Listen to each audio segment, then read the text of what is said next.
ಈ ಎಲ್ಲ ಬಹಳ ಮಗಳೆಲ್ಲ ಇವೆ ಅನ್ನೋದಕ್ಕೆ ಅವಳನ್ನು ಮಗಳು ಅಂತ ಕರೆಯೋದು. ಮಗಳು ಅಂದರೆ ಮಗಳು,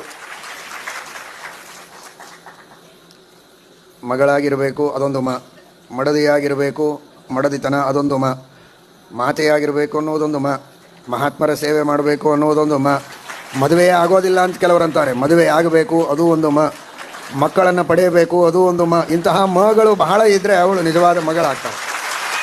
ಈ ಅರ್ಥದಲ್ಲಿ ಕನ್ಯೋದಿತಾಬತ ಕುಲದ್ವಯ ತಾರಿಣೀತಿ ಅಂತ ಶ್ರೀಮದಾಚಾರ್ಯರು ಮಹಾಭಾರತದ ತಾತ್ಪರ್ಯ ನಿರ್ಣಯದಲ್ಲಿ ಅದನ್ನು ತಿಳಿಸಿಕೊಟ್ಟಿದ್ದಾರೆ. ಅಂತಹ ಎಲ್ಲ ಸದ್ಗುಣಗಳನ್ನು ಪಡೆದುಕೊಂಡು ವಿಶೇಷವಾಗಿ ಎಲ್ಲರೂ ಕೂಡ ಹರಿವಾಯು ಗುರುಗಳ ಅನುಗ್ರಹಕ್ಕೆ ಪಾತ್ರರಾಗಬೇಕು.